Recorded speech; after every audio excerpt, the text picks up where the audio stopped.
ao espaço. E ela vai apontando, então, o espaço como essa categoria fundamental para pensar justamente esses novos temas, ou esses temas ligados à diferença, gênero, raça e sexualidade, né, para justamente transformar a própria ciência geográfica, né, a abertura da ciência geográfica para temas que eram pouco valorizados num passado recente. Então, diante dessa reconfiguração, o conhecimento geográfico para a autora espaço. E essa é, sem dúvida, a maior contribuição desse trabalho, que é pensar a relação e a interseção entre corpo e espaço. E a autora, então, destaca que ela procurou no diálogo entre geografia e literatura negra elementos que possibilitassem compreender, então, essa multiplicidade de espacialidades, né, essas múltiplas espacialidades. A tese, então, se fundamenta na hipótese que as narrativas literárias de Conceição Evaristo, uma escritora negra, são marcadas pela relação entre corpo e espaço.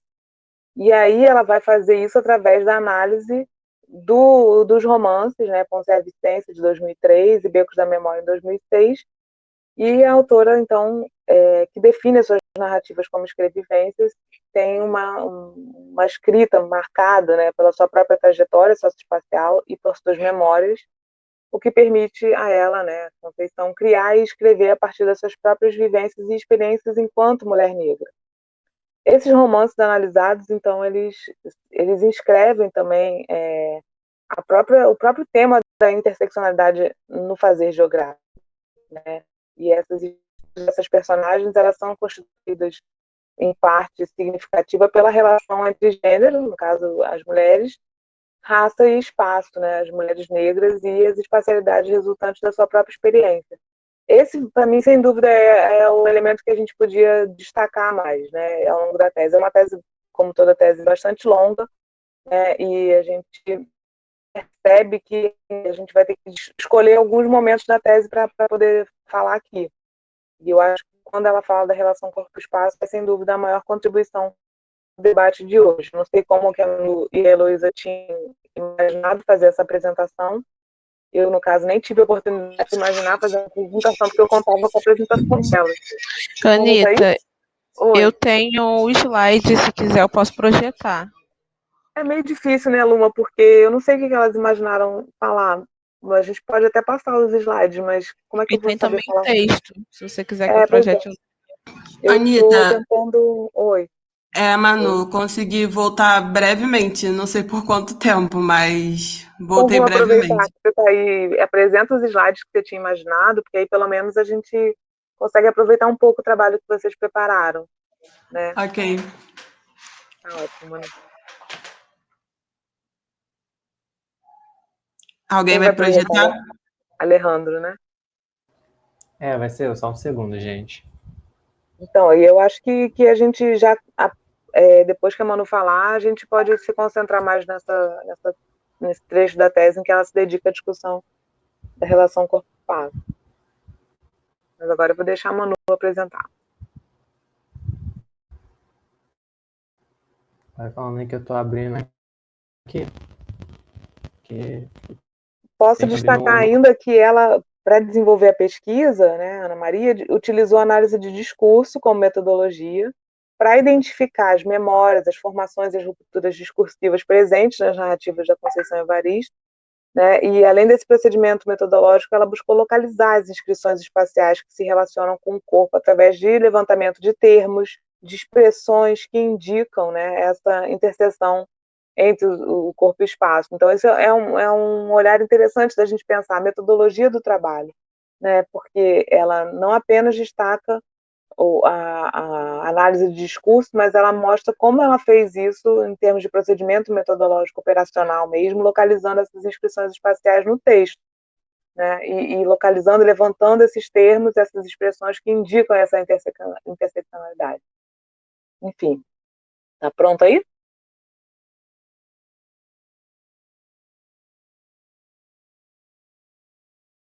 Alê? Estou tentando aqui. Só um Hoje segundo. não, Tá não tá fácil carregando. para ninguém, né, hoje. Mas, enfim, se vocês forem olhar o sumário da tese, né, e aí a gente está falando aqui da formação de estudantes de geografia, é muito importante vocês valorizarem esses movimentos todos do trabalho, né?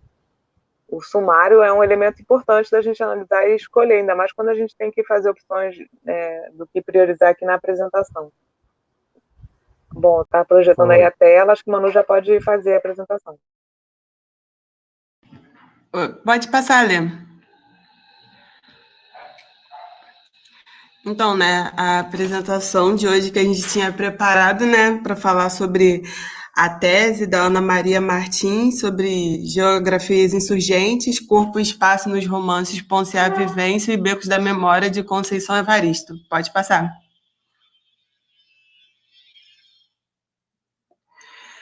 Então, assim, de antemão, queria dizer que eu e a Elô, a gente discutiu um pouco, assim, particularmente nós duas, a respeito dessa tese, né? Porque eu não havia lido nenhum desses dois livros da Conceição e nem a Elô, mas só que, assim, lendo a tese e o olhar da Ana Maria Martins, né?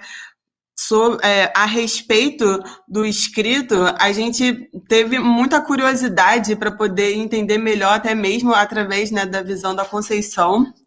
E também, durante isso tudo, surgiu a curiosidade, né, da gente saber quem era a Ana Maria, e a gente foi pesquisar quem era ela, né, essa pesquisadora que tem graduação em geografia, o que, assim, quando a gente estuda essa geografia mais humana, né, muitas das vezes a gente é desencorajado, questionado, só que você vê na tese dela que ela tem uma base, assim, que não tem erros nem furos da possibilidade de fazer, de geografizar a literatura, né? Pode passar, ali.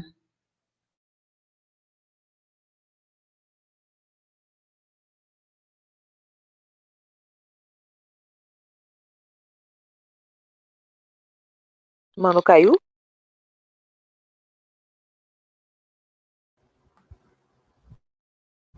Eu acho que. Aí a gente continua, então, né? Elas devem ter trazido, acho que é muito importante apresentar a Conceição Evaristo, né, que nasceu em Belo Horizonte na década de 40. E, obviamente, essa trajetória da própria autora, Conceição, ilustra também o nosso desejo de fazer dialogar, né, a geografia com a literatura. Né, ela é graduada em letras, trabalhou como professora da rede pública, no Rio já, né, e se tornou mestre em literatura, com a dissertação Literatura Negra, uma poética de nossa afro-brasilidade, e se doutorou também em literatura comparada na UF, com a tese Poemas Malungos, Cantigas Irmãos, Cânticos Irmãos, né, de 2011, na qual estuda as obras poéticas dos afro-brasileiros Ney Lopes e Edmilson de Almeida Pereira, em confronto com a do angolano Agostinho Neto. Enfim, eu não sei se elas iam fazer mais algum comentário de Conceição. A gente vai ter na semana que vem a Natália para falar mais também sobre esse tema. Então, de repente, a gente já pode seguir. Não sei se o Manu voltou. Quando o Manu voltar, pega a palavra, viu? Alejandro, vamos passar para o próximo slide? Vai ser super louco. Fazer isso, gente. Apresentar um slide que eu não preparei. Bom, estou imaginando que elas vão trazer aí, obviamente, a ideia de como os dois livros podem aproximar a gente da reflexão sobre gênero, raça e espaço, porque é justamente a contribuição da Ana Maria é pensar a interseccionalidade também, né? Então, ela vai justamente mostrar como a interseccionalidade é presente na reflexão da Conceição e também de outras intelectuais negras, não sei, nos dois romances, né, que a gente trouxe aí para analisar a partir dessa tese. Enfim, a própria tese, como eu estava falando para vocês antes, ela no sumário, ela já indica para a gente o caminho que ela percorre, né, no sentido de mostrar os encontros e os diálogos entre a geografia e a literatura, justamente para se pensar gênero, raça e espaço. Então, ela começa com as aproximações possíveis entre geografia e literatura, né, com notas específicas sobre a literatura negra e sobre a escrita de mulheres negras como possibilidade para análise espacial. Como eu estava falando antes da Manu, o capítulo 2 vai se concentrar nos aportes metodológicos, né, na análise da geografia imaginativa, em Poussin a Vicência, nos Becos da Memória. Então, ela vai focar o capítulo 2 na metodologia, tanto na questão da análise do discurso, como naqueles procedimentos analíticos que eu falei para vocês, que eu acho que é super importante da gente pensar, que são justamente a construção da análise de discurso dos romances em si, né? E aí ela precisou definir os procedimentos utilizados nessa análise, né? E aí, Manu entrou de novo na reunião. Se você quiser pegar a palavra daí, Manu, consegue? Voltei, estão me ouvindo? Sim. Ah, tá. Então, passou já do slide da Conceição, né? Acredito que tenha Mas se você continuado. quiser voltar, se você quiser falar algum detalhe, a gente só falou meio que está escrito mesmo. Não, vou seguir, né, para Sim, pode seguir. evitar mais problemas. Aí, depois, pode passar também. Aí, né, a gente fez um resumo básico, né, do que seriam esses romances, Ponciá, Vicêncio e Becos da Memória.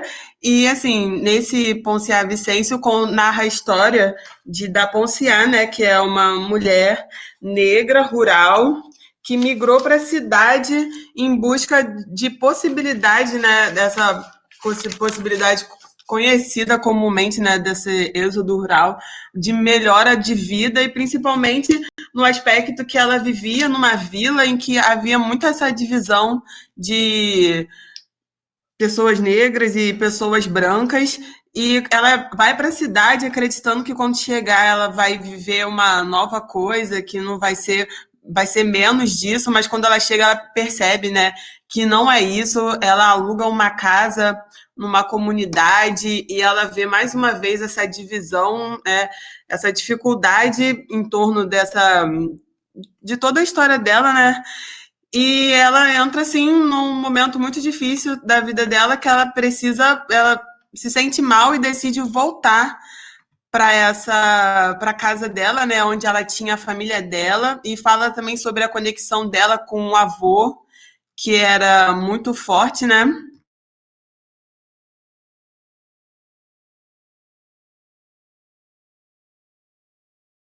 Caiu de novo. Caiu novamente. De repente.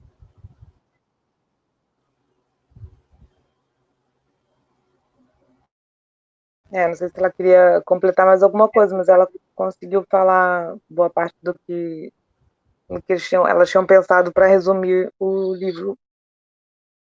Quer passar para o próximo slide, Alejandro?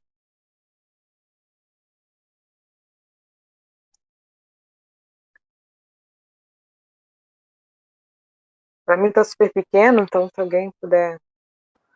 Eu posso ler, Anitta. Pô, Luma, obrigada.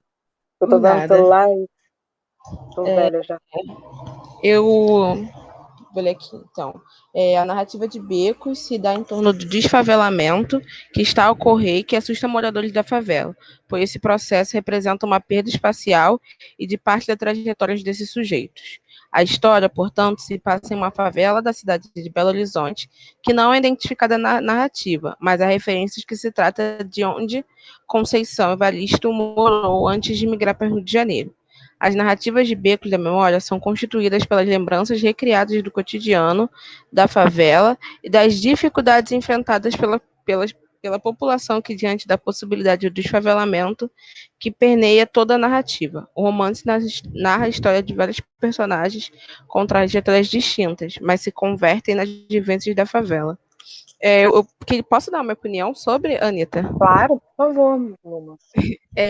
Eu ainda não li partes, né, de Becos, mas ano passado eu tive o prazer de conhecer a Conceição, né? E essa obra, assim, acho que é uma das mais importantes, para mim se torna mais importante, porque ela aplica toda essa questão da Constituição, como Poncha vem falando sobre a questão de sair da zona rural e esse processo de ir morar na zona urbana, mas Becos vem trazendo a formação disso, sabe? Eu acho que Becos é a conclusão do que acontece durante todo esse período do que as causas do êxodo rural, o que ele trouxe, sabe? E eu acho importante também, porque a Conceição, ela consegue trazer isso muito bem, muito claro. E como nas duas obras, ela trabalha muito com a experiência dela dentro das obras, sabe? E uma das coisas que eu queria falar quando foi apresentada a Conceição, lá no início, né? Eu acho importante a gente ressaltar que a Conceição é uma mulher idosa, né? E como só agora, enquanto mulher negra também, ela é reconhecida como a grande autora que ela é, sabe? Eu acho que isso fala muito sobre a trajetória dela e entra muito com o texto da Ana Maria, porque a gente está falando de o corpo de uma mulher negra, né? E de como se ocupa esse espaço, e ela traz isso dentro dos seus textos, e como isso também é muito sobre ela, muito sobre a trajetória dela, e sobre como ela construiu isso, e sobre o processo de reconhecimento, né? Eu tenho um apego muito grande pela Conceição, e eu também identifico ela muito como parte do que eu conheci sobre Carolina, sabe? Que a Carolina tem toda essa história do seu reconhecimento e como até hoje tem processos que lutam para o reconhecimento dela enquanto doutora, sabe? Como é formado o espaço acadêmico e tantos outros espaços, principalmente da literatura.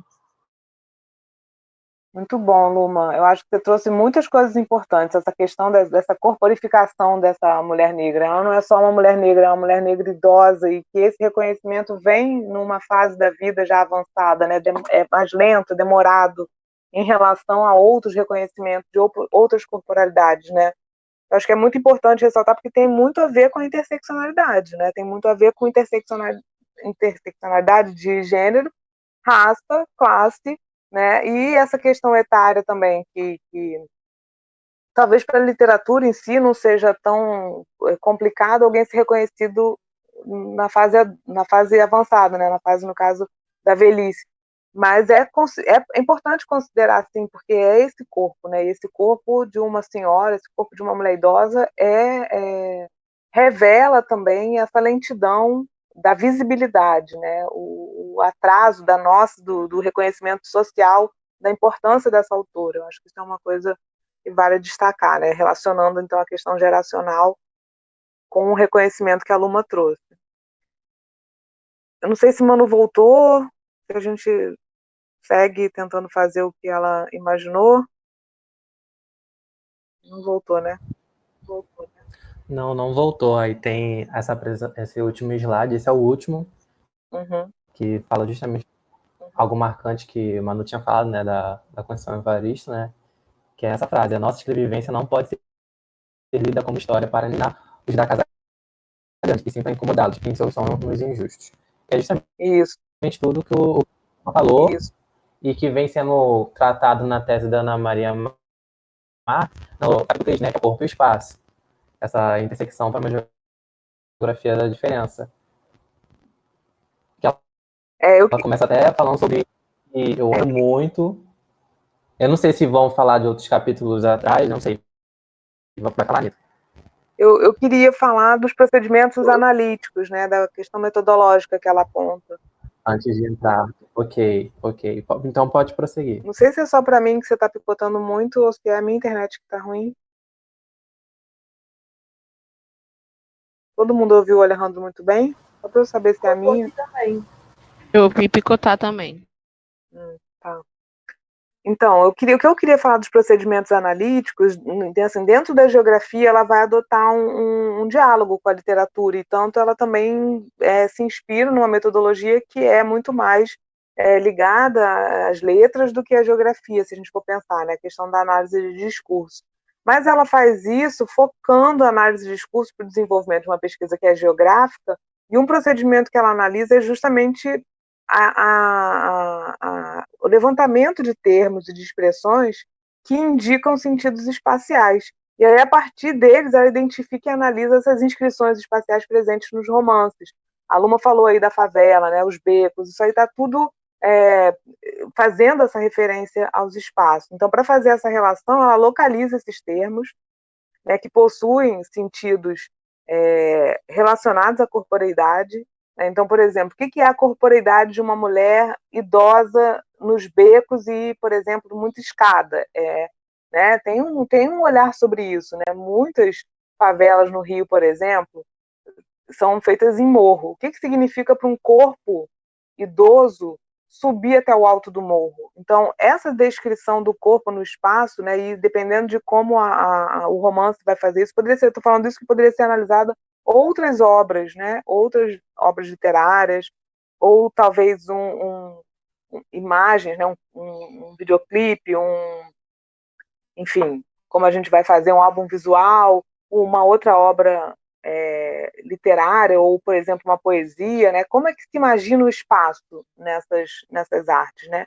E de que modo se pode, em termos de método, alcançar esse espaço? A autora, então, aponta, né, como ela localiza esses termos que têm sentidos espaciais e relacionados à corporeidade e vai fazendo esse levantamento para apreender de que maneira se dá a interseção entre corpo e espaço nessas obras. E a partir desse levantamento e dessas análises, ela então, a autora, busca identificar as narrativas e como são construídas em relação aos aspectos corporais e a espacialidade nos romances. Então, isso está lá descrito no item 2.2.1 dos procedimentos analíticos, e é importante, em termos de formação para vocês reconhecerem, quando pegarem um trabalho como uma tese de doutorado, tentar entender o caminho que a autora utilizou, né? A escrita das análises, né, está organizada da seguinte maneira que a autora colocou: descrição das histórias. Manu voltou? Não, Monique. Descrição das histórias, de Conserve Vicência e Beco das Memórias, para situar o contexto analisado. Apontamento sobre a dimensão espacial de cada romance. A relação da dimensão espacial com a memória. E as interseções entre gênero, raça e espaço. Então, ela organizou também a análise nesses 4 eixos de reflexão, eixos analíticos, né? E aí a construção dessas análises, ela vai procurando identificar em cada romance os aspectos relacionados às espacialidades, à memória, a gênero, a raça, que são os pilares da proposta analítica que ela vai fazer para esses 2 romances, né? Então, além dos apontamentos que ela cita na elaboração da análise, ela também identifica formas discursivas que estão relacionadas com os lugares e com as corporeidades presentes nos romances. E aí ela coloca um apêndice, que é o apêndice C, em que ela vai fazendo essa identificação, né, das formações discursivas. E esse levantamento das formações discursivas, ele se configura numa segunda etapa de construção analítica. E aí, somente a partir desses levantamentos dos aspectos pertinentes à dimensão espacial, à memória, gênero e raça, que ela identifica, então, que formações discursivas são essas. Não sei se alguém quer falar alguma coisa, mas, enfim, aí ainda dentro... Fala. Tá em que parte do texto, Anitta? Só porque eu tô Eu projetando. estou nesse item que eu falei, 2.2.1, que são os procedimentos assim, analíticos. É a página 67. Isso, é mais fácil, né, falar a página. Mas, enfim, tentando aí, ressaltar, jogar uma luz nesse procedimento metodológico, que é justamente a dificuldade, muitas vezes, quando se propõe a fazer um trabalho interdisciplinar, né, que a gente sai do nosso campo. A geografia tem um modo de fazer análise espacial que é muito visual, né? Então, a gente vai a campo, a gente faz a descrição, e ok, mas tem outras formas, né? Quando se vai trabalhar com a literatura, então, nesse caso aí, ela fez questão de falar, né, e descrever esse levantamento dos aspectos que são pertinentes à dimensão espacial, à memória, gênero e raça, porque ela vai buscar fazer essa abordagem interseccional. E aí ela vai também observando os deslizamentos dos discursos, né, que estão presentes no texto da escritora e compreendendo como que nela as práticas discursivas tendem a colocar a mulher negra em uma posição de subalternidade e como que reconstrói os discursos, ressignificando o que é ser negra, né? E daí porque é tão importante, por exemplo, quando a autora vai utilizar várias referências, a gente vai ver isso no capítulo que ela fala mais da relação corpo-espaço, que ela vai usar várias autoras que fazem também esse movimento de deslocar a mulher negra da condição de objeto e dessa condição de subalternidade, essa posição de subalternidade, como ela fala aí, para reconstruir os discursos e ressignificar a própria posição da mulher negra na sociedade, né? E aí, autora da sua própria história. E aí, é esse o papel, né, muito importante feito pela Conceição também, assim como outros autores, a própria Lélia Gonzalez, que vai ser citada, né, desloca a mulher negra da condição de objeto para a condição de sujeito, e o que faz dela uma intelectual negra hoje bastante reconhecida, mas também muito tardiamente, né, tão tardiamente que foi, nesse caso da Lélia Gonzalez, bem depois de sua morte, né, então que também vale a pena a gente tentar investigar por que razões essa redescoberta de Lélia Gonzalez agora, né? Até que ponto isso tem a ver com a própria ampliação do acesso de jovens negras na universidade, de jovens negros e negras, né, na universidade. E o próprio reconhecimento tardio da Conceição também, né, na última década, vamos colocar assim.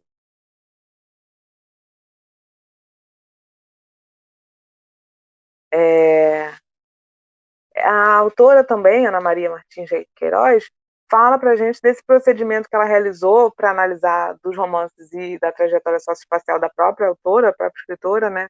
Fazer o levantamento de quais são as editoras responsáveis pelas publicações da Conceição Evaristo. E aí isso é interessante, porque ela vai fazendo um mapeamento, vamos dizer assim, um levantamento que é necessário também, porque ela reconhece ali, observa ali uma certa restrição dos lugares por onde circulam as obras das autoras, dessa autora, da Conceição, no caso, né? E entender como que os discursos apresentados nesses romances alcançam o leitor ou a leitora, né? Então, através de que caminhos? Isso foi uma coisa que eu, assim, sem querer falar de mim, mas assim, eu fiz na minha tese sobre música, que era reconhecer as músicas que tinham um conteúdo muito interessante para pensar a vida urbana, por exemplo, que era o meu caso, e reconhecer também os caminhos que os músicos e, enfim, usavam para fazer sua música ser ouvida. Então, ela adota um procedimento parecido aí quando ela faz esse levantamento dos lugares onde a obra da Conceição foi publicada, porque ela está querendo dizer também da circulação, né, do pensamento, de como esse pensamento é acessível ou menos acessível e para que público, né? Isso fala muito também sobre as relações que a Conceição vai estabelecer com o seu público, leitor, né? Isso tem muito a ver com a geografia, porque a gente está falando que não basta produzir as coisas, é preciso fazer com que essas coisas circulem. Quando a coisa que a gente está falando, o objeto que a gente está falando é livro, né, isso também tem um sentido, né? E tem a ver com a própria trajetória da autora. Quem lê e em que momento lê, né? Vocês estão lendo porque estão na universidade, mas é um livro e numa universidade específica, pública, num curso específico de geografia, formando professores, mas é uma literatura que chega para o grande público, sabe? E quando chega, o que significa? Então, pensar sobre a trajetória da autora tem muito a ver com pensar sobre a trajetória de mulheres negras, de um modo geral, né? E aí, enfim, aí ela vai falar, por exemplo, dos cadernos negros, né? E aí eu estou me lembrando de como eu aprendo sempre com Fernanda Felisberto, de uma mesa que eu assisti sobre a interferência, né, do próprio capitalismo no mercado editorial e do racismo que está implícito a esse sistema econômico, né? Então, como que isso impacta a produção de escritores, escritoras e escritores negros, né? E em que lugares, em que veículos, em que canais essas obras circulam, né? O capitalismo editorial. Bom, não sei se alguém quer comentar. Anitta, Por favor. eu tô trazendo alguns pontos aqui que a Manu tá me passando pelo WhatsApp, que é a forma que ela tá conseguindo, né? Por causa da internet. Tá bom. E aí ela falou que gostaria de falar sobre a questão da reconfiguração do conhecimento geográfico que a Ana Maria traz, sabe? Sobre a importância do movimento que ela traz de resgatar esses diálogos junto com a geografia, trazer a geografia e a literatura. E falando de que, como a Ana Maria trata que, por muitas vezes, os meios acadêmicos são muito duros e impedem de ultrapassar essa barreira fictícia ideológica. Eu acho que isso serve tanto para a parte da literatura, tanto para a parte da geografia, né? Você falou desse grupo da Fernanda Felisberto, né? Eu faço parte da iniciação científica dela que trabalha com o mercado editorial, que é o ITAM, que é um grupo que a gente criou recentemente. E a gente discute exatamente isso, como, por muitas vezes, o mercado editorial ele é voltado bastante, quase sempre, por formas capitalistas, e como surgem editoras feita por negros, feita por pessoas pretas, para poder trazer isso, resgatar esses diálogos e não fazer com que esses diálogos se dissolvam, sabe? E até mesmo a forma de distribuição dessas obras são diferenciadas por conta disso, né? Porque tem que competir com um mercado muito grande. E aí eu trago de novo Conceição para pensar isso, sabe? O que é Conceição dentro desse mercado, sabe? Como ela se impôs dentro desse mercado. E eu acho que, mais uma vez, a Ana Maria trouxe isso de forma excelente. E aí a Manu também fala que essa é a importância, né? A importância do PET trazer isso, que é essa proposta de juntar, acabar com essa dissociação, de não poder juntar, fazer essa, acho que é multidisciplinar isso, né? Mas além disso, é conseguir enxergar isso dentro de várias formas. E aí, você já falou da questão do método, mas ela também ressalta que a importância de deixar esse método claro é a necessidade de trazer interseccionalidade, né? Porque no início ela traz os quadros a respeito dos livros e ela discute também a intersecção entre gênero, raça e espaço. E aí eu acho que no texto, isso também no capítulo 3, ela, se falando por mim já, né, como leitora, que ela traz isso muito bem no terceiro capítulo, como ela consegue fazer justamente o que a esses gente elos. tem que falar.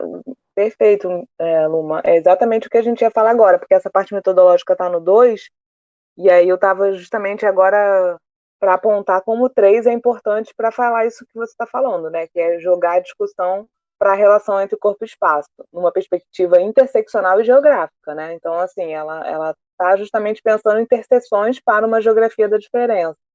O título do capítulo é Corpo, Espaço, Interseções para uma Geografia da Diferença. E aí que eu acho que é super relevante, se você teve pouco tempo para ler, se você quer escolher uma parte da tese para ler, eu indicaria começar a ir.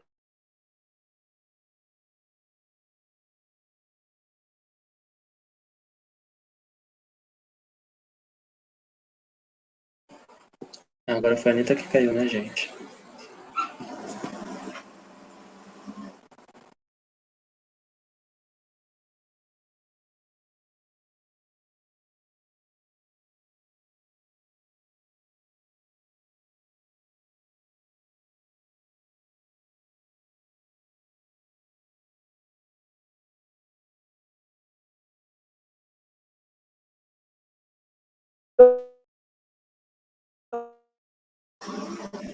Vocês estão escutando bem, gente? Espero que sim. Então, gente, nesse capítulo 2, eu tô escutando 2 vezes.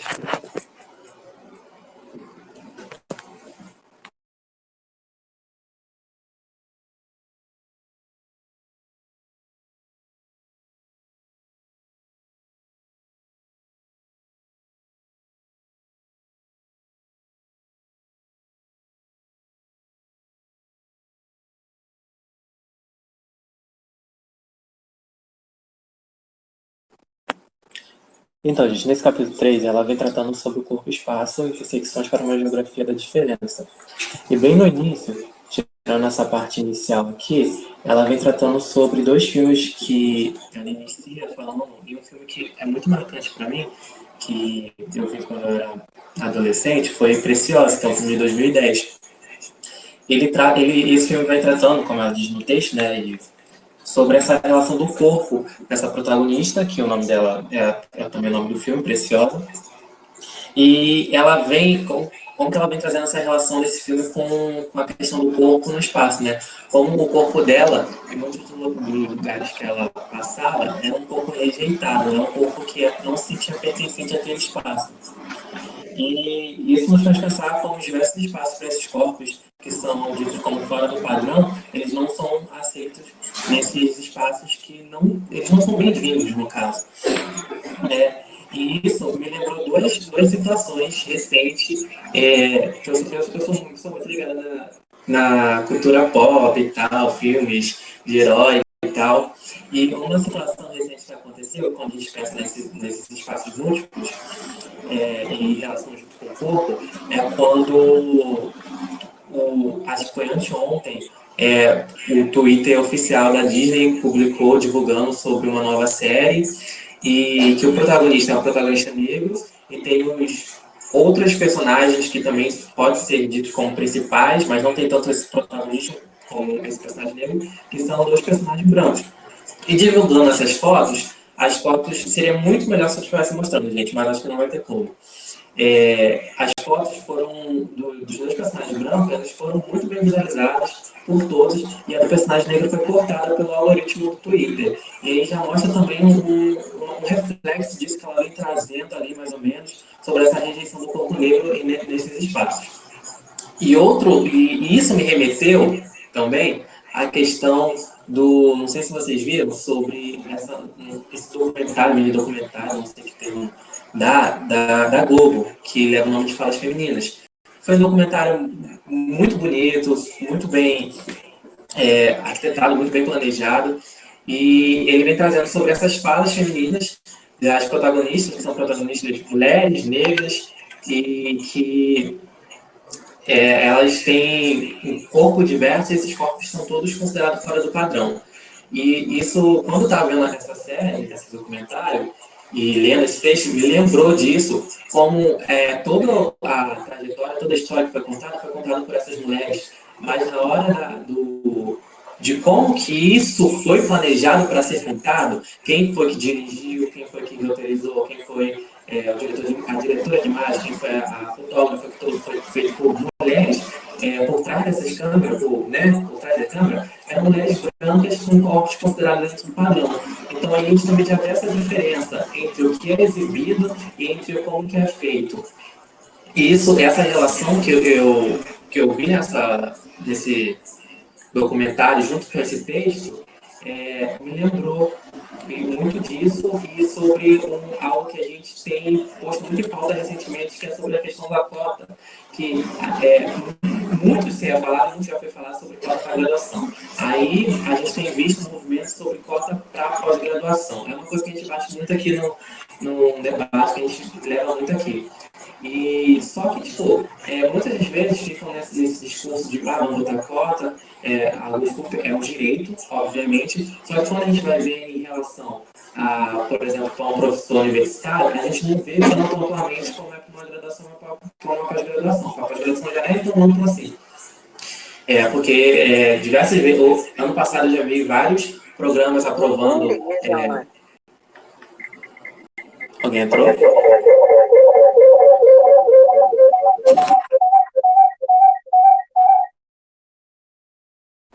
Vou terminar a linha de raciocínio sobre essa questão das cotas serem amplamente divulgadas na graduação, um pouco na pós, e essa questão da aceitação do professor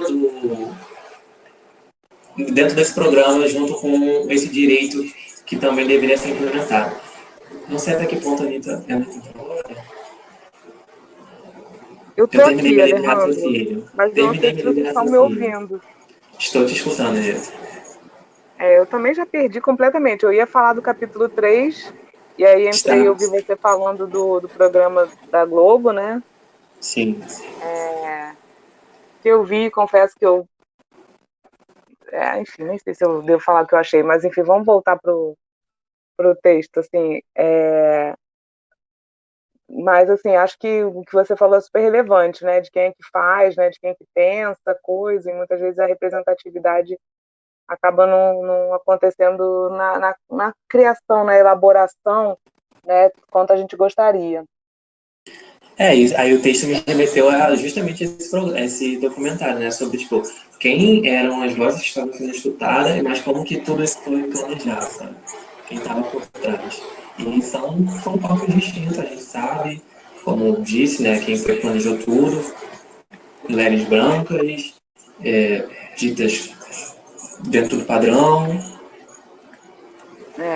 Então, sobre o capítulo 3, justamente falando desse dentro do padrão, né, a gente está falando de corpo, né, de corporeidade, e isso é um tema que ela coloca já desde o do início da tese, né, como sendo esse que essa geografia precisou, né, se transformar para poder aceitar. Então, não é todo lugar que aceita isso como geográfico, essa relação corpo-espaço como relevante dentro do debate geográfico, mas hoje, já mais do que alguns anos atrás, essa tese já tem aí quase 4 anos, então, se a gente considerar, né, há 10 anos, há 15 anos, isso é um debate mais difícil na geografia. Hoje, vocês já estão aí na graduação sendo formados com esse tipo de referência. Isso vai fazer muita diferença ali na frente, né? Eu acho que já faz diferença vocês serem formados, algumas gerações assim acima de vocês já estarem sendo formados assim. A própria Ana Maria Queiroz é uma evidência disso, né?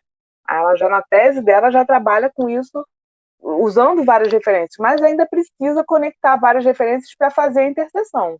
Então, existe uma discussão de corpo na geografia lá em 2017? Existe, né? Mas ela ainda não está tão ancorada assim na perspectiva interseccional, e é isso que ela vai trazer de relevante na tese dela. Justamente essa abordagem entre corpo e espaço numa perspectiva interseccional na geografia, né? Então, as questões de corpo e corporeidade são estudadas, e ela ressalta como esses conceitos se encontram presentes no âmbito do conhecimento geográfico e como eles podem nos ajudar a pensar as relações étnico-raciais e de gênero por meio de uma análise interseccional, e adianta que a ideia de interseccionalidade é fundamental para apreender a questão da diferença, justamente a partir de uma leitura mais ampliada, na medida em que possibilita a conjugação de diferentes marcadores de diferença. Então, os corpos são atravessados por diferentes eixos de opressão, e interseccionalizar isso é um movimento importante, né, para pensar as espacialidades das mulheres negras e outras espacialidades, outras corporeidades, né? Ela vai citar o exemplo da Preciosa, né? Vai citar o Olho Mais Azul da Toni Morrison, são várias referências, né, culturais, artísticas, aí, tanto filme quanto livro, que revelam essa corporeidade e que remetem a essa ideia do corpo, que chama a atenção da autora justamente porque essas personagens estão querendo, de alguma forma, ou se vendo, né, refletida a imagem de uma mulher branca, loura, magra, desse corpo padrão que elas não são, né, e que, ao perceber a sua negritude, isso é encarado muitas vezes como um impasse para a sua própria aceitação. E muitos de nós vivem essa dificuldade de se ver, né, fora do padrão. Acho que a imensa maioria das pessoas, porque esse padrão é inalcançável, né, é um padrão fictício, muitas vezes photoshopado, muitas vezes, né, todos os artifícios de artificialidade, e as pessoas ficam todas atrás disso. Só que para as mulheres negras é justamente a interseccionalidade, né? Vai interseccionando várias camadas de opressão, né? E essa ideia do corpo negro é que está mais em foco, justamente porque dentro da geografia que trabalha o corpo negro feminino talvez tenha sido ainda mais demorado, né? Porque se a gente pega alguns exemplos que ela vai trazer, são autoras que estão vendo isso do ponto de vista do gênero, mas ainda não interseccionam com a raça. Quando ela fala, por exemplo, da contribuição da geografia feminista para pensar o corpo, por exemplo, né? Então, ela vai falar do corpo como é um meio através do qual se manifestam muitas práticas, por exemplo, como o candomblé, né? E ela cita provavelmente ela mesma o trabalho de 2012, que eu tenho que confirmar lá atrás, mas que era de 2012, esse trabalho já que ela fez anteriormente para pensar essa dimensão corporal e espacial a partir do candomblé, e esse tema da corporeidade na pesquisa, né, ela vai aprofundando e que a leva para esse trabalho agora que a gente está analisando, né? Então, o corpo ele se tornou, para a autora, a categoria fundamental para entender os processos de produção do espaço. E ainda por tratar das identidades interseccionalizadas, como é o caso das mulheres negras. E ela diz que não compreende, né? Compreende não ser possível abarcar as suas dinâmicas socioespaciais negligenciando a questão do corpo e da corporeidade. eu estava falando para vocês que para quem já começa a fazer geografia assim, não tem mais volta, né? Não tem como fazer uma geografia descorporificada, né? E é justamente considerando essa identidade de gênero e raça e como essas identidades marcam os corpos de mulheres negras e tornam as suas espacialidades também marcadas por essas características identitárias, que ela vai se questionar como o corpo da mulher negra é encarado por ser o outro e por si. É a questão que ela começa a levantar. E de que modo esses corpos são constituídos, né, e de que forma podem se relacionar com os processos de produção do espaço. É outra pergunta que ela vai fazer. Ela vai fazer uma série de questionamentos. E em que lugares eles podem circular sem olhares enviesados ou sem serem interpretados como impróprios a determinados locais. Então, isso que o Milton Santos fala lá naquele texto que a gente já analisou, que a gente já leu no PET, que o Diogo Siqueira também trouxe para a gente para falar, né, do Milton Santos falando sobre a corporeidade, o corpo negro ele chega e em que lugar, no caso ela está se questionando, né, em que lugares essa corporeidade chega sem ser interpretada como inadequada, imprópria, né, sem ser interditada a sua presença. Esses são alguns questionamentos que vão orientar a discussão que ela vai estabelecer aí no capítulo 3. Né? Então, o corpo ele tem sido objeto de interesse de campos do conhecimento diversos, medicina, antropologia, psicanálise, ela vai apresentar isso, e a presença desse tema na geografia, né, é bastante relevante. E a geografia não pode negligenciar a influência do corpo na produção do espaço. E aí, falando sobre isso, tem um texto que vale a pena discutir, que é um texto que a gente já leu no PET também em outros momentos, talvez ninguém aqui tenha participado, não sei, mas que é um texto que foi escrito por Joseli Maria Silva e Márcio Ornai e Alide Júnior, que fala do legado de Lefebvre, né, do Henri Lefebvre, para a discussão de corpo na geografia. Quer dizer, o Lefebvre já falava de corpo. As geografias feministas precisam recuperar o Lefebvre para poder ter legitimidade para algo que elas também já fazem há décadas. Né? Então, como que também se estabelece um diálogo entre campos do conhecimento, né, entre correntes do pensamento geográfico? Então, o Lefebvre é muito usado pelas geografias urbanas, né, e tal, mas dentro das geografias feministas precisou se recuperar a obra do autor, a produção do espaço. Eu estou falando da produção do espaço que a própria Ana Maria faz referência à importância da corporeidade para pensar a produção do espaço. Então, ela está fazendo referência ao Lefebvre, apesar de não ter citado, ou não sei, não sei citar, mas poderia estar falando dessa influência do Lefebvre na geografia. Né? E aí eu queria indicar esse texto sobre o legado do Lefebvre para a geografia feminista, para discutir o corpo na geografia, né? E que a geografia feminista é quem vai trazer essa discussão. Ela traz o Foucault, que é um autor que lá na década de 80 já vai trabalhar o corpo, né? A importância da disciplinarização dos corpos, né?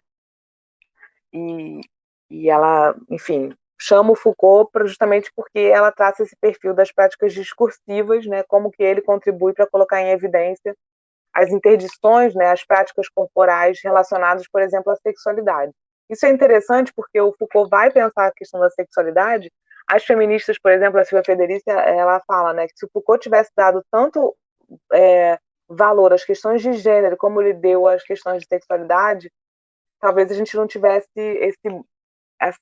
a necessidade de hoje, ainda hoje, ficar falando da importância das questões de gênero para o próprio capitalismo, por exemplo, a domesticação do trabalho feminino, que era o tema que a Federici traz, né, para falar de como foi conveniente a domesticação das mulheres, ou seja, botar as mulheres para fazerem o trabalho doméstico, seja no caso remunerado ou não, né, no caso, primeiro ela está falando do trabalho não remunerado, trabalho doméstico de reprodução social, e como isso tem a ver com, inclusive, com o próprio desenvolvimento do pensamento crítico, né, que aí ela chama o Foucault para dizer, ó, o Foucault se preocupou com a sexualidade e não se preocupou com o gênero. E aqui a autora está falando do Foucault puxando para a sexualidade, talvez pensando também que isso pode ajudar a gente a pensar a racialidade, mas não foi o que o autor fez, né?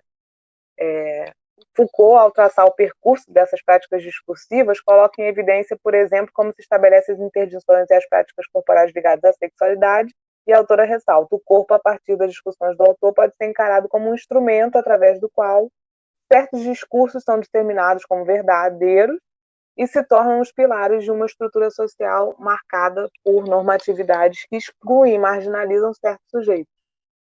Então, Foucault tem uma profunda, em Foucault há uma profunda relação entre o corpo e as relações de poder que são responsáveis pelo estabelecimento de uma série de formas de controle e interdições sociais. Que é aquilo que eu estava falando da disciplinarização dos corpos, de como esse poder é exercido, inclusive os micropoderes, a microfísica do poder que o Foucault tanto nos inspira. E aí, ao considerar os apontamentos Foucaultianos, pontuam que os corpos das mulheres, por exemplo, são marcados por um poder patriarcal que define como elas devem ser e onde elas devem estar também, eu completaria. As ideias de feminilidade presentes, isso eu estou na página 71, viu, gente? As ideias de feminilidade da autora, a ideia de feminilidade presente na nossa sociedade são estabelecidas pelos aspectos corporais de mulheres e, enquanto uma imposição e uma forma de controle social, eles têm se tornado o lugar de exercício do poder. Então, a autora está aí falando como que o corpo feminino é esse lugar de exercício do poder alheio, e essa disputa por a gente mesmo, no caso as mulheres mesmas, poderem definir aquilo que a gente quer para os nossos próprios corpos. Daí o grito feminista é nosso corpo, nossa escolha, então, definir que o corpo é nosso. Simples assim. Mas não é tão simples, dado que o controle dos corpos femininos é secular, e o Estado e o capital sempre se interessaram por controlar alguns corpos, e ela está chamando, nesse caso, aí, atenção para o controle do corpo feminino. Os discursos que se constroem, ela vai continuar na 72, se constroem definindo o que é o que não é próprio para uma determinada corporeidade, seja identificada como feminina ou masculina, constituem-se formas de se exercer o poder, e esse é o exercício no próprio corpo do sujeito que se pretende enquadrar em determinadas normas. Segue a autora falando: sugiro que há, nesses casos, uma incorporação das relações de poder, uma vez que esse sujeito tem nos elementos corporais as marcas de controle e também das interdições sociais. Não sei se alguém quer fazer algum comentário. Anitta, eu gostaria de fazer um comentário sobre como a autora fala, mas você já passou dessa parte, quando ela fala da questão da movimentação do corpo dentro do candomblé e dentro dos quilombos, E aí eu penso muito sobre como as questões culturais da diáspora, principalmente quando pensado Stuart Hall, elas estão apontadas nesse sentido, sabe? De como também, para sobreviver diante desse movimento, que foi a diáspora, essas questões do corpo, elas precisavam estar ali, sabe? Elas precisavam existir para essas pessoas sobreviverem. E quando a Ana Maria fala sobre isso, eu acho que ela traz também para a gente pensar esse lugar, sabe, da diáspora, que eu acho que não tem como a gente pensar todo esse texto, tudo que está escrito ali, sem pensar nesse processo cultural que a diáspora trouxe e como essas mulheres africanas, que a Leila aponta, elas recriam esses processos e trazem essa questão do corpo como potência, sabe? Como um movimento e como muitas outras formas. E até essa discussão de espaço que hoje eu tive com você me faz ver isso, sabe? Como a importância do corpo estar nesses lugares, mesmo que não sejam lugares físicos, mas essa movimentação e como entender isso como especialidade. Eu acho que a Ana Maria traz isso assim perfeitamente. Sim, perfeito, Luma. E o Sankofa, aquele documentário, eu fiquei percebendo isso, em vários episódios o espaço aparece nessa relação com o corpo, e porque ele está atrás de mapear lugares da memória, e o corpo aparece muito, justamente nessas expressões religiosas, enfim, toda a questão do candomblé ou de outras referências, religiosas, na capoeira, nas danças, em vários momentos, quando traz essa memória e esses lugares, esses sentidos em comum, do que tem na África e do que tem no Brasil, e mesmo diante das diferenças, mesmo diante de pequenas variações, o corpo é o elemento fundamental, né, para compreender o que tem em comum, compreender a diáspora, né, compreender mesmo as diferenças diante daquilo que se assemelha, né, que se parece. Eu achei muito interessante isso. Tem vários. Tem um que ele está no cais, assim, e ele vê os meninos fazendo uma capoeira, e ele fala disso, do corpo, né, e da importância do corpo para pensar essa ação. Você ia falar? E assim, eu ia falar que também falando sobre corpo, ontem no Pet Connection a gente estava tendo um debate sobre o M8, né? Que é um filme que saiu agora na Netflix, é um filme muito importante que fala justamente dos corpos pretos, qual é o valor desses corpos, né? E é impressionante como a gente, eu, por exemplo, não tinha parado para pensar na relação que o filme traz, não spoiler para quem vai ver, sobre como esses corpos são tratados dentro do ambiente acadêmico, propriamente dito, como pura pesquisa, sabe? Como puro objeto e não como sujeito. E assim, o filme constrói e amarra essa ideia muito bem de corpo e espaço, e principalmente essa questão de que o que esses corpos pretos são para outras pessoas, né? Para quem não está. Porque eu acho também importante ressaltar esse pensamento do de fora. Porque quando a gente pensa branquitude, quando os brancos não pensam branquitude, o de fora para ele é sempre o negro, o indígena e tantas outras etnias. Mas quando a gente está falando de corpos pretos e a visão do de fora, a gente está apontando isso. Quem são esses de fora, sabe? Porque a gente consegue, através de tudo que a Ana Maria fala sobre corporicidade, que é tratada no candomblé e tratada na questão dos quilombos, a gente sabe que o nosso corpo tem valor, a gente consegue entender toda essa movimentação, então, assim, a problemática não é nossa, sabe? Entender esse corpo, mas a gente precisa começar a pensar, debater aonde esses corpos estão, principalmente depois de suas mortes, que também é uma parte muito importante sobre corpo e como isso é tratado. E aí eu acho que vai muito com a Lê também falou das falas femininas, sabe? Porque são mulheres negras falando e são corpos, e até que momento a gente está construindo isso. Está construindo esse cenário que essas mulheres vão falar, mas autorizado e dito por quem, sabe? Dirigido por quem. Sim, Luma, eu acho que faz. Por isso que eu estava enfatizando a diferença que faz vocês estarem na universidade em número maior, para justamente cobrar esse movimento, né? Cobrar o movimento da branquitude, sabe? Não que vocês tenham que fazer isso, mas vocês fazem, né? Pela necessidade mesmo de ter que romper esses lugares, por exemplo, de autorização discursiva, né? Eu posso falar, fica cheio de preocupação, né? Porque é muito violento, como você falou. Eu não vi o filme M8, mas, por exemplo, no dia que a Bia Onça viu e foi para o Facebook falar do quanto tinha sido de gatilho para ela, num comentário ela falou do que ela passou na FRJ no dia que ela foi fazer a inscrição. Aquilo foi de uma violência, sabe? Que ela foi fazer a inscrição e o segurança, ela chegou e falou assim, onde é que eu faço, onde é que é a inscrição, sei lá como é que foi que ela perguntou, e o segurança mandou ela para a fila de seleção de serviços gerais, por muito pouco ela não perdeu a inscrição no vestibular, né, que ela estava indo se inscrever, fazer a matrícula. E aí que eu fico pensando, né, a trajetória da vida dela poderia ter sido completamente diferente por um ato que é absolutamente violento do racismo estrutural, que acha que uma menina jovem negra está indo ali na UFRJ para limpar e não para estudar, né? Então, quando a gente fala de trajetória, e esse é um conceito que o Alex Hatz fala das mulheres negras, trajetória de mulheres negras, é importante pensar sobre isso, né? Essas trajetórias, elas estão cruzadas por outras pessoas, outras relações, pessoas brancas ou não, mas que carregam a branquitude, né?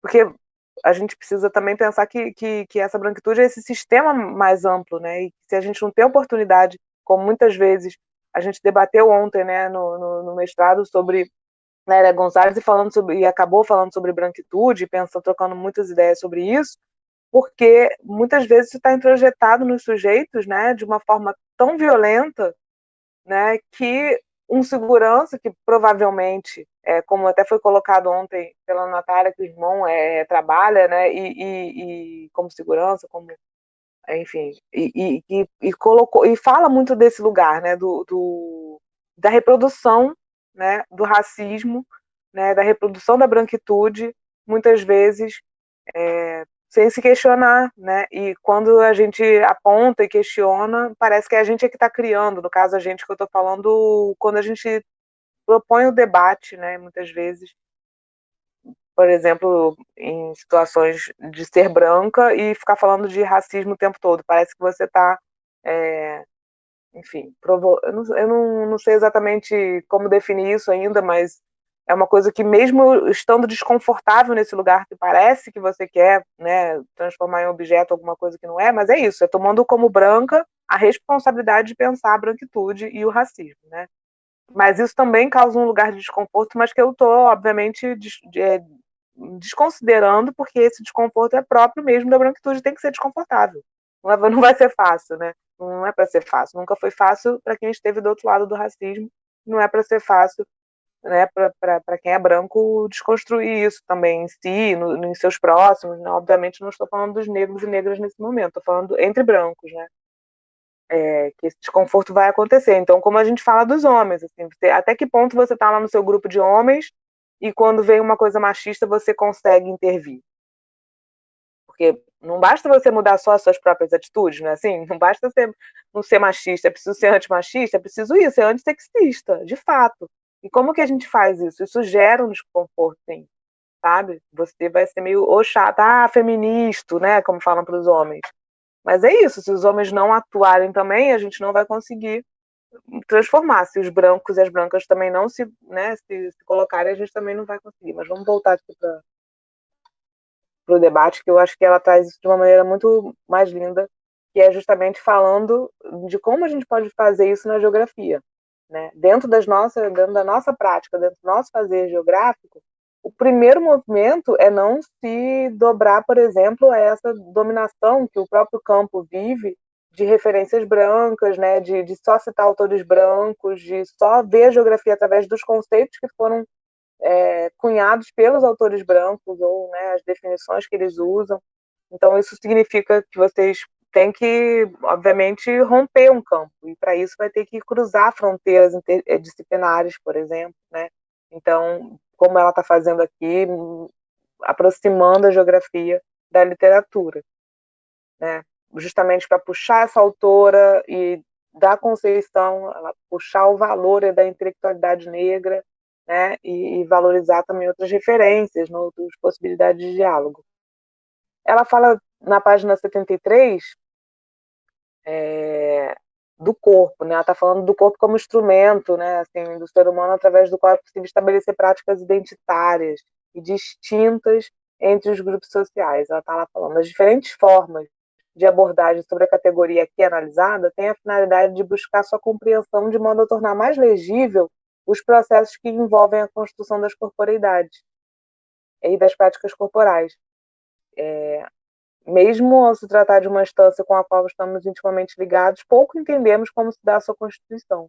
Não é comum pararmos para pensar que determinadas práticas corporais foram adquiridas através do convívio social, mas simplesmente ao naturalizarmos como próprias de nosso estar no mundo, né, a gente acaba desqualificando, né, naturalizando como se ela fosse própria do nosso estar no mundo, quando muitas vezes ela é um elemento da cultura, né, do convívio, enfim. No campo das ciências sociais, ela diz que são os estudos que procuram analisar e compreender esses processos, essas dinâmicas, por exemplo, feitos pelo Foucault, pela Judith Butler e vários outros, Guattari, que a gente também já leu no PET, né? Fala dessa subjetivação capitalística, por exemplo, e também das cartografias do afeto, né? Essa possibilidade de corporificar a análise mesmo. E ela vai fazer, então, referência a essas contribuições. Como ela cita a Guacira Lopes Louro, que eu também super acho que é muito importante para pensar o caráter tanto material como imaterial, né, da corporeidade. Então ela vai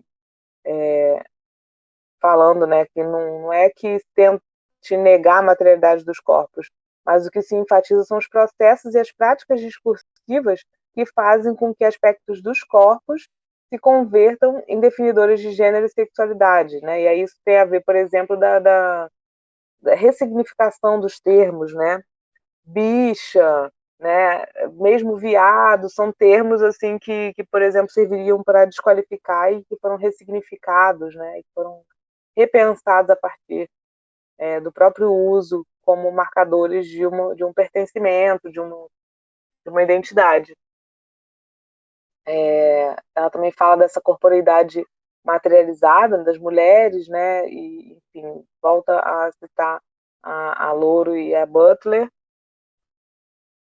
Não sei até que ponto a gente tem que ir detalhando, né? Ela traz o conceito de performatividade, que eu super recomendo que vocês procurem saber mais, mas eu queria chegar numa parte que eu acho que ela traz várias referências sobre como o corpo é trabalhado na geografia feminista, por exemplo. Na página 76, ela fala assim, de acordo com Linda McDowell, em 2000, então vocês veem, há 20 anos atrás, as pesquisas feministas tiveram grande importância na elaboração de teorias para os estudos sobre o corpo, o consolidando como uma construção cultural. A forte inserção dessa categoria de corpo, né, no ambiente desses estudos relaciona-se a preocupações desse campo para entender como se manifestam as diferenças de gênero. Então, a partir das diferenças de gênero, a geografia feminista traz uma contribuição para pensar o corpo na geografia, né, e o corpo enquanto lugar mais imediato em que se estabelecem essas diferenças, e aí vai se tornando objeto de interesse para as teorias feministas, não apenas para a geografia, mas para as teorias, mas no caso aí ela se torna Linda McDowell, que é geógrafa. Em seguida, ela traz o texto de Azevedo Pimenta e Sarmento, que é um texto que eu costumo dar em geografia cultural, que traz justamente o corpo para a discussão da geografia cultural. Então, eles constroem uma discussão para pensar o corpo no âmbito da geografia e vão fazer isso a partir da própria geografia cultural. Esses autores, então, e autoras, né, falam do poder, de representação e práticas que seriam aspectos relevantes a se considerar os estudos que envolvem os elementos corporais e as espacialidades. Enfim, ela vai chamar a atenção, né, dessas representações e da colonialidade, sem usar esse termo nesse momento, pelo menos, mas ela vai falar dessa construção de imaginários estereotipados, né, que se deu sobre os povos e os lugares. E as práticas corporais, como elas se relacionam a esses processos justamente de produção do espaço, né? Uma vez que, através dessas práticas corporais, é que a gente produz espacialidade. Então, é muito simples, ao mesmo tempo, é difícil de várias pessoas na geografia fazerem na prática, né? Entender que o espaço se produz, as espacialidades são produzidas através dos corpos, das práticas corporais. Mas tem muita gente fazendo, e muita gente mesmo fazendo uma geografia completamente descorporificada, né? Então, falando de sujeitos em abstrato, falando de números e, enfim, sem alma, né? Como diriam algumas pessoas. Gente, eu não sei, vocês estão gostando? Continua? A gente já dá uma parada, encerra? Eu queria...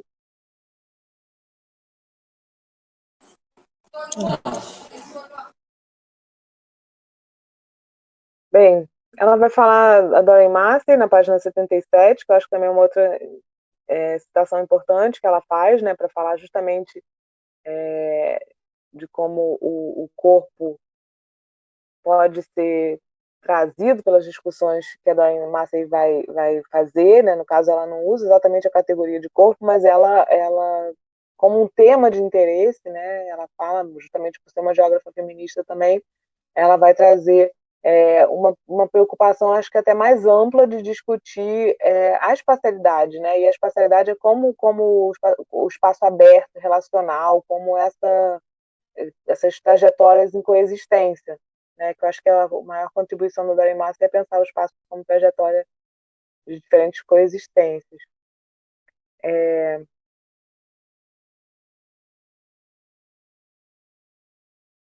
Enfim, ela vai continuar falando dessa interação do corpo-espaço, acho super interessante essa parte. Ela vai falar dos quilombos, por exemplo, que são territórios de resistência e apropriação cultural e simbólica da negritude, que a partir de um processo de ressignificação identitária e de corporeidade dos seus moradores, também requalifica o seu próprio espaço. E isso é na página 78. Ela vai falar, nesses territórios, a presença marcante de uma marcante consciência identitária sobre o ser negro e a necessidade de manutenção do direito ao território tornam o corpo um elemento representativo das identidades dos quilombos, né? E aí, por exemplo, a importância que tem as danças, né, a importância que tem. Se eu penso, sei lá, em alguns quilombos, a experiência do jongo é super necessária para evidenciar e valorizar as corporeidades, né, e conectadas a essas espacialidades. Ela, na nota de rodapé número 11, por exemplo, ela fala da favela e dos lugares de manifestação das religiões de matriz africana, como os terreiros, né, os territórios quilombolas, os bailes black. Então ela vai trazendo algumas dessas espacialidades que evidenciam essa relação do corpo com o espaço. Luma, por exemplo, né, está focado numa manifestação específica, e aí cada reflexão pode, obviamente, escolher diferentes expressões, né? Ela vai falar da favela, dos terreiros, enfim, de espacialidades múltiplas, né? E não apenas essas, podia ser a própria universidade, né? E enquanto espacialidade e a presença dessas corporeidades negras, por exemplo. Então, a gente sabe, por exemplo, que o número de meninas negras em relação a meninas ou mulheres, né, brancas na própria graduação tem uma diferença muito grande, né? Então, isso também pode ser um tema a ser refletido, porque isso vai impactar ali na frente também, o número de professoras negras na pós-graduação, por exemplo, que é muito reduzido em relação às mulheres brancas, né? E isso precisa ser visibilizado, essa diferença, porque é uma vergonha e a gente precisa agir, né, para diminuir essas barreiras. Enfim, ela na página 79 fala que para a geografia a categoria analisada pode ser entendida de dois modos distintos, pois ela aparece tanto como corpo no espaço quanto como espaço. Isso é uma diferença fundamental.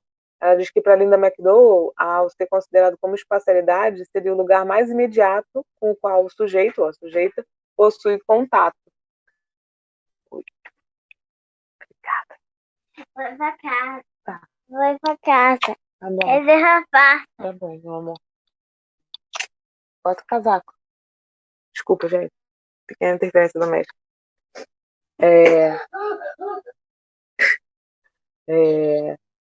Me perdi. Então a Linda McDowell falando dessa espacialidade, né? Como o corpo no espaço e é o corpo como espaço. Então tem diferença significativa, né? E ao mesmo tempo a gente pode avançar justamente quando a autora alerta que a possibilidade de entender o corpo, né, no espaço, já que é por meio do nosso corpo que a gente ocupa o espaço, né? E aí, obviamente, essa ideia está mais voltada para as maneiras de ocupação dos lugares, enfatizando como as corporeidades contribuem no processo de produção do espaço. Mas elas também podem ser entendidas como o espaço, já que seriam lugares nos quais se dariam a constituição de nossa identidade. Então, por exemplo, aqui ela está falando da Doreen Maas, está falando de espaço, né? E aí pensando o espaço como esses lugares no seu sentido de coexistência, fluidez e dinamicidade. Isso não são palavras quaisquer, né? Assim, qualquer palavra. Na verdade, tem quando ela fala de espaço como coexistência, fluidez e dinamicidade, está falando desse sentido aberto relacional do espaço para Doreen Massey, que é uma contribuição interessante que ela traz aí. Tem essa categoria analisada também pela Robin Longhurst, que foi uma autora que eu descobri ano passado. Para mim foi muito fundamental, e a Longhurst vai trazer o verbete de corpo no dicionário de geografia cultural, né? E que foi abordado, a Ana Maria Queiroz traz para a gente que esse tema também foi abordado em artigos e entrevistas por Milton Santos, né? Assim, ele abordou isso acerca da questão étnico-racial, como o Diogo Cirqueira nos ajuda a lembrar. Então, o texto que eu uso muito também, né, do Milton Santos, por uma geografia cidadã, por uma epistemologia da existência, é um texto que ele fala da corporeidade e da importância da corporeidade. Então, queria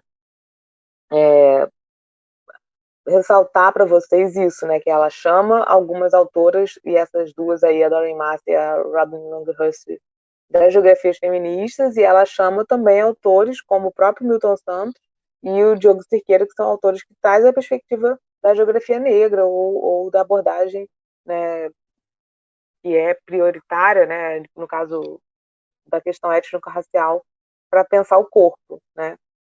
mas, obviamente, também ela está chamando a atenção para que essas perspectivas analíticas desse conceito de corpo são diversas, né, entre os geógrafos, e que há um predomínio de análises que se estruturam a partir da geografia cultural. A Longhurst, por exemplo, compreende que há uma significativa relação entre corporeidade e espacialidade e que uma interfere no processo de produção da outra. Em seguida, ela vai citar a Camila Xavier Nunes, que é uma outra referência importante para pensar o corpo, que tem uma tese, né, sobre o corpo, e aí acho que também vale muito a pena, quem quiser se aprofundar, procurar a tese da Camila. Enfim, ela vai ficar apontando como que a geografia, né, e outras ciências se interessaram pelo corpo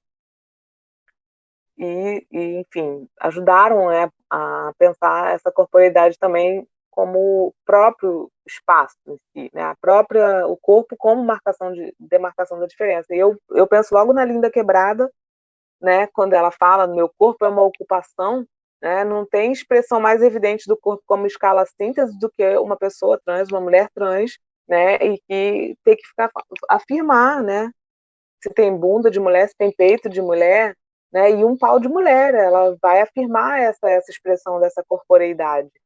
E vale para a gente o aprendizado de entender o que significa isso do ponto de vista da sociedade cis heteronormativa, que nos ensina a pensar o que é o certo e o que é o errado, a partir de elementos da cultura, como, por exemplo, a religião, né?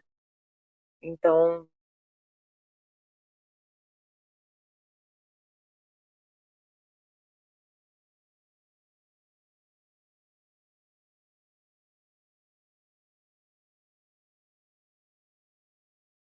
Planeta.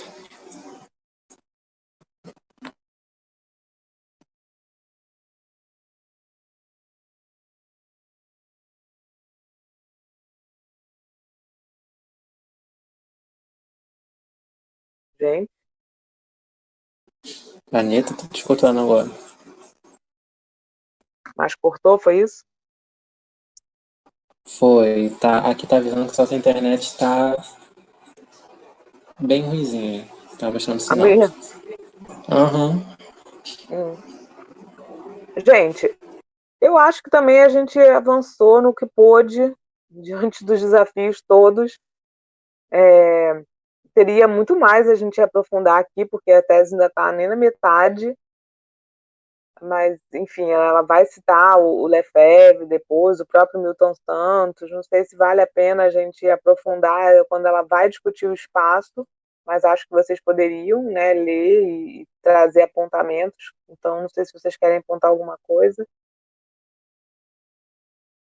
Quem veio visitar a gente, quem está de fora queria fazer alguma consideração de algum trecho do trabalho que a gente não falou. A gente está com muitas dificuldades técnicas hoje, né? A gente teve dificuldade com as duas que iam apresentar, eu estou aqui, enfim, improvisando. Se ninguém quiser falar, vou só ressaltar o tópico 3.2, na página 86, em que a noção de interseccionalidade aparece justamente para que a autora aponte as contribuições da interseccionalidade na análise geográfica, né, na página 86. E então ela vai chamar a atenção para como as análises sobre gênero possuem focos variados nas diferentes áreas do conhecimento, né, sociologia, geografia, antropologia e tal, e algumas que fazem a interrelação entre gênero e raça, que acabam por constituir, né, a questão da interseccionalidade. Ela vai apontar, então, e ela vai trazer várias autoras, né, enfim, várias referências para pensar sobre essa possibilidade analítica, né, que as teorias feministas trouxeram, no caso da interseccionalidade, especialmente o feminismo negro, né, e a contribuição de várias dessas autoras, então vão estar aí pontuadas para aprofundar essa discussão. Eu não sei, mas acho que na página 89 ela fala do interesse que a ciência geográfica teve pelo feminismo, né, a partir da segunda onda do feminismo, vai trazer a Joseli, com as ausências e silêncios, para justamente falar como a ciência geográfica negligenciou o debate de gênero e como que a partir da década de 80 algumas pesquisas já começavam a apontar isso, mas que esse tema, né, dos estudos de gênero, enfim, mas que era um modelo ainda assim colonial e de hegemonia branca e heterossexual, no qual que tende, né, a excluir das suas análises aqueles sujeitos considerados subalternos como mulheres, negros, índios, gays e lésbicas. Ainda assim, a Joseli vai se afirmando, né, vai afirmando essa presença de um pensamento que é eurocêntrico, mas que precisa ser superado, precisa ser problematizado, e ela traz ali uma citação da Joseli, que fala, né, que não será possível almejar o protagonismo de grupos sociais até então ausentes do discurso geográfico brasileiro se continuarmos operando com as mesmas categorias analíticas que se mostram limitadoras para a construção de versões plurais da realidade socioespacial. Estava falando hoje com a Luma, né, e falo sempre com os outros, meus outros orientandos e orientandas, que muitas vezes quando a gente quer inovar e fazer pesquisa sobre tema que você não conhece pesquisas na geografia, obviamente primeiro é saber se não existe, né, para poder se ancorar, como essa pesquisa muito boa da Ana Maria, para mostrar para a gente que existem trabalhos assim, mas que é necessário muitas vezes romper com aqueles mesmos autores ou aqueles mesmos conceitos, senão você não vai conseguir avançar. Então, se você quiser ficar procurando um tema novo, uma abordagem antiga, essa abordagem muitas vezes não é suficiente, né? É preciso fazer isso que a gente está fazendo, lendo outras referências. Ela vai te apresentar as referências clássicas, ela traz o Milton Santos, ela traz as autoras da Lauren Massa e outros da geografia feminista, mas ela vai provocar para a gente ir um pouco além, né? Que no caso aqui é a questão racial. Então, ela continua citando uma série de referências da geografia feminista, né? E que justamente encontraram na geografia cultural a abordagem a abertura, né, para os estudos de gênero. Fala, por exemplo, que a Janice Monk, em 2010, aponta que essas pesquisas elas trazem a possibilidade de um olhar mais atento à multiplicidade da dimensão espacial e ainda permitem uma melhor reflexão sobre os aspectos metodológicos da própria ciência geográfica, ao pontuar sobre a posicionalidade e a subjetividade, por exemplo. Então, esse é um aspecto que, para mim, foi muito importante encontrar na geografia cultural, especialmente na geografia feminista, que eu não encontrava na geografia cultural antes, que é uma discussão de método, uma discussão que fala sobre posicionalidade, em que lugar você está na produção do conhecimento, né? Então, essa questão que a gente falava lá no início, de trazer a mulher negra da produção, da posição de objeto para posição de sujeito, de valorização da subjetividade, é uma discussão de método muito importante para a geografia fazer.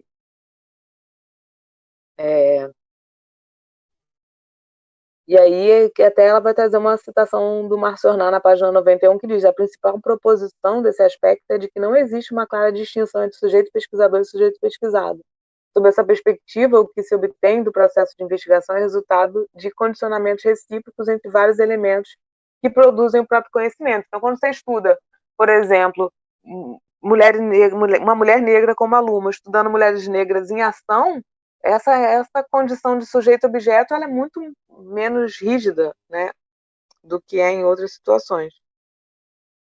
Não sei se alguém quer falar sobre isso, ou a própria Luma.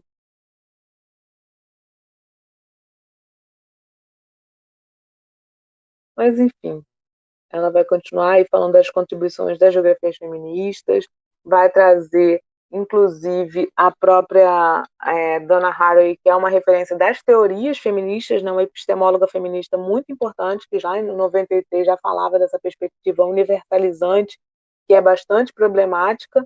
Então, mesmo o feminismo não pode universalizar a mulher, né? Então, existem mulheres de muitos tipos, essa diversidade, é justamente essa diferença, precisa ser reconhecida e questionar a perspectiva universalizante do conceito da categoria mulher, por exemplo, é muito relevante. E ela traz a figura da Sojourner Truth, né, que vai muito antes disso, nos ajudar a refletir sobre os perigos de um pensamento marcado por uma ideia de humanidade de face única, né, de universalidade do sujeito, que é um sujeito branco e masculino. E ela pergunta, então, eu não sou uma mulher? né? E a própria Dona Haraway vai pegar isso para justamente apontar, explicar, né, essa importância dessa frase pelo seu caráter de resistência e pela sua forma de questionar a imagem construída sobre o que é ser mulher. Sojourner Truth, então, ao se interrogar, ela também não era uma mulher para receber os mesmos tratamentos do que as mulheres brancas, que era o que estava no imaginário, né, de mulher, uma mulher branca, e ela então vai questionar.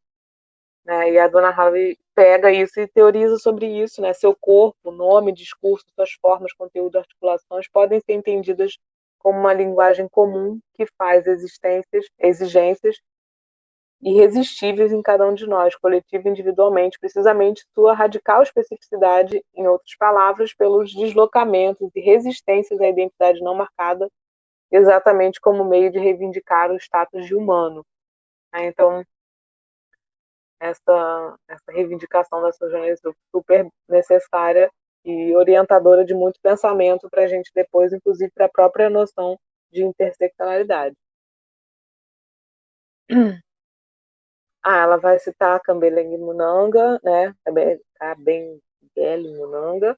Eu acho que é uma referência muito importante também para a gente pensar sobre o sentido da raça, né? E essa transposição para as ciências sociais e o que resultou dessas análises sobre diversidade racial e muitas vezes que acabaram contribuindo para os processos de dominação e não o contrário. Então, desconstruir essa ideia, o termo etnia surge como uma possibilidade de pensar as diferenças, e é por isso que fala, né, étnico-racial, para dar complexidade mesmo, densidade, e também para abarcar a complexidade das distinções entre os grupos e o corpo, né, que é um elemento importante nas distinções raciais.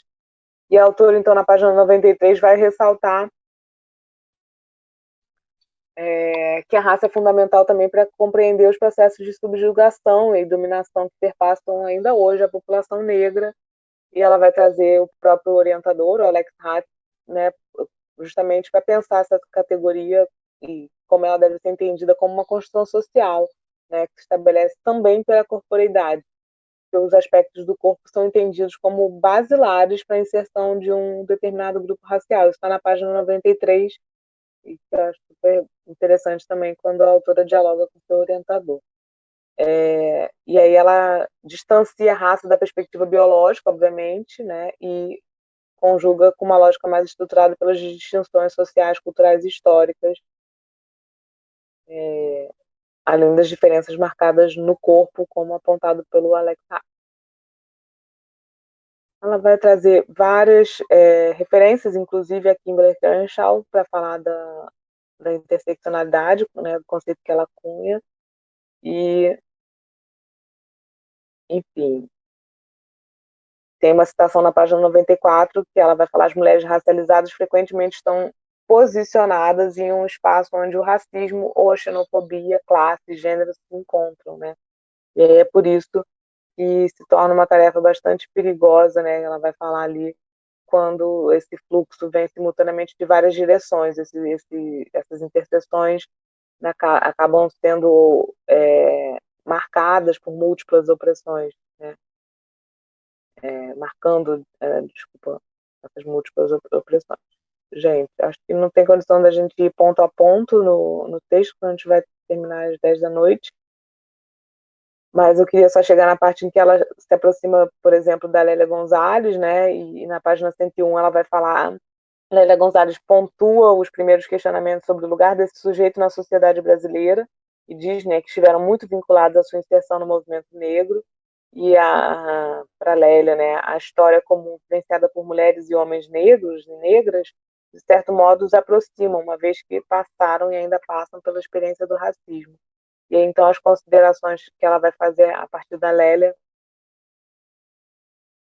que estão aí na partir lá da página 102, ela vai também apontar a importância, né, delas serem intelectuais negras ativistas, né, assim como Beatriz Nascimento, tantas outras. Teresa Santos, que foi uma atriz militante negra, que o Alex Hatt e a Flávia Rizzo, eu acho, também relembram, né? Isso ele Carneiro, obviamente, né, falando de como que essa expressão, né, muitas vezes da luta feminista no Brasil teve ancorado numa identidade única, e aí a crítica, né, do feminismo negro ao próprio feminismo, que é uma crítica muito necessária e muito importante também.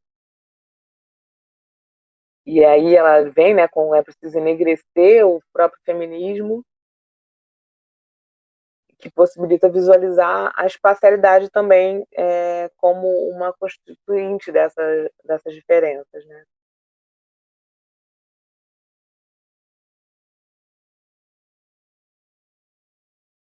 Vocês ainda estão aí?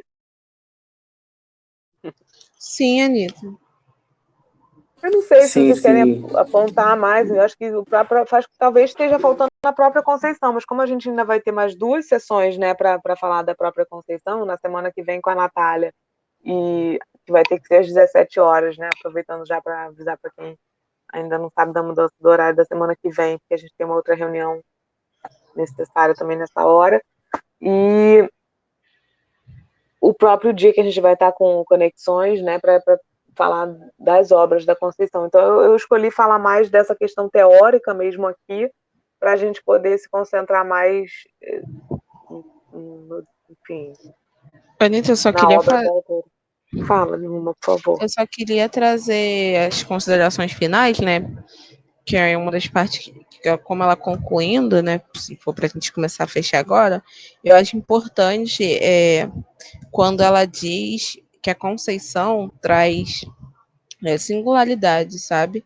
Mas também como o fazer da Conceição é importante para esse espaço, como ela traz duas personagens, a Pôncia, mas dentro de Becos tem seus personagens, para tratar dessa análise interseccional. E também como ela finaliza falando que a gente não pode, né, e por muitas vezes isso é negado dentro da academia, considerar a memória como não forma de processo intelectual, sabe? Ela diz que todo o resultado dessas duas obras, elas têm a ver com a memória de Carolina e com Carolina Conceição, de como isso é importante.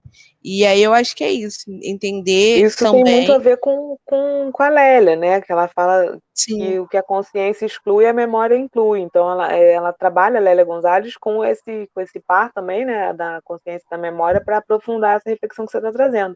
A memória é super importante. Valorizar a memória tem a ver com esse processo da escrevivência e valorizar isso na geografia com a problematização da epistemologia também, né?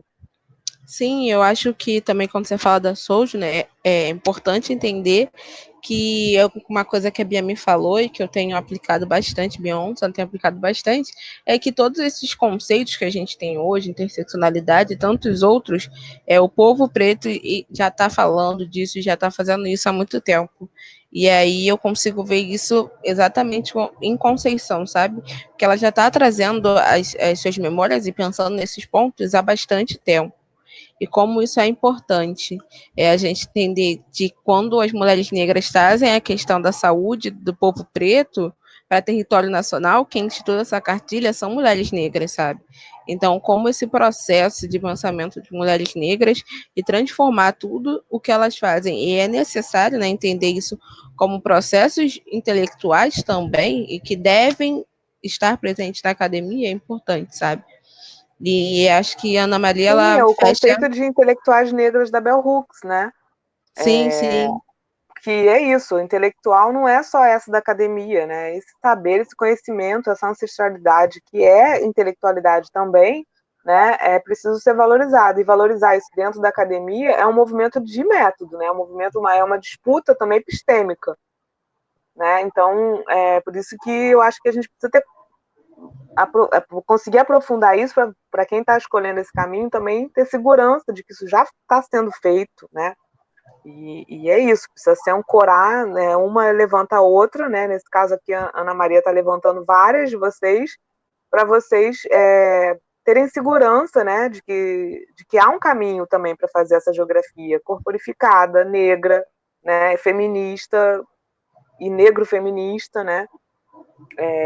Ancorada nessas autoras, não precisa ficar para fazer geografia citar só aqueles autores homens brancos, sabe? Isso que muitas vezes dá agonia quando a gente está orientando, porque as pessoas querem encaixar temas lindos, incríveis como esse, naqueles autores, e aí não vai rolar, entendeu? Naqueles conceitos. Então, por exemplo, uma coisa, só para finalizar, no item 4.2, né, na página 116, ela vai trazer a noção, né, de trajetória socioespacial. E isso pode ser uma forma também da gente perceber como que vai marcar conceitualmente, né, a diferença com relação a outros percursos mesmo, né, teóricos. Então, ela fala assim, no cotidiano, o nosso cotidiano é marcado por uma série de deslocamentos e percursos que muitas vezes não nos damos conta de como eles estão relacionados com a nossa constituição, de nossa identidade, de nossa relação com os espaços. A pressa diária e o constante deslocar-se de determinados lugares torna-se o hábito, e com esse deslocamento muitas vezes não percebemos que eles interferem na nossa vida. Não somente nesses percursos diários influenciam a nossa construção de corporeidade, mas também os deslocamentos mais esporádicos e aqueles que fazemos quando migramos de uma cidade ou de um país. Então, ela está falando da trajetória e da gente perceber também a própria trajetória, os deslocamentos, os percursos, de um ponto de vista mais teórico, né? Do ponto de vista da trajetória como marcação também de lugares, né? Onde esses sujeitos circulam e o que isso tem a ver. Então, eu acho que é muito interessante do ponto de vista de método atentar para essa movimentação de pensar outros conceitos. Por que tem que ser a paisagem, o lugar, né? Muitas vezes vai ser outro conceito. E a criatividade tem a ver com isso, e não tem a ver só com mulheres negras. Por exemplo, o Igor Robaina é um autor que fez uma tese sobre pessoas em situação de rua. Ele não foi falar dos conceitos, ele fez de permanência, sabe? O conceito que ele pensou é justamente ligado aos deslocamentos, porque a permanência e o deslocamento era um movimento espacial daquelas pessoas. Não é o território.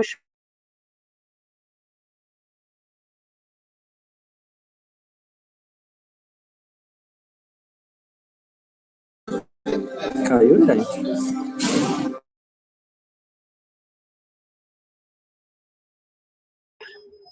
Para mim, parou aqui.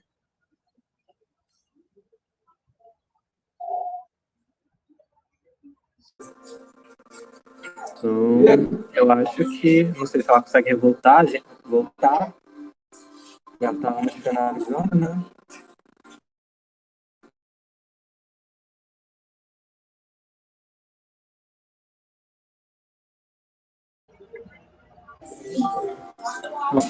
Alguém quer falar alguma coisa? Eu acho melhor esperar ela voltar para ela terminar, né? Concluir a fala dela.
Oi, gente, vocês estão me ouvindo?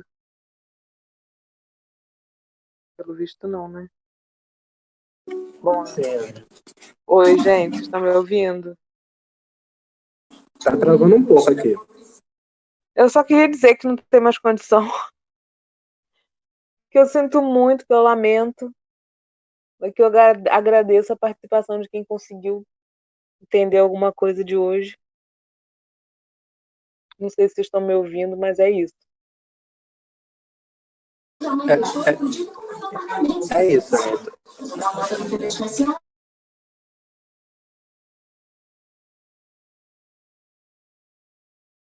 Lamentamos o transtorno, né?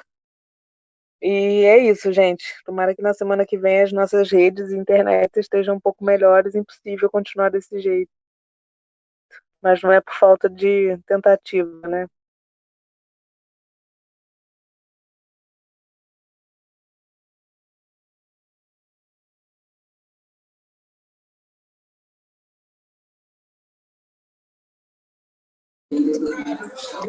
Então encerramos, gente.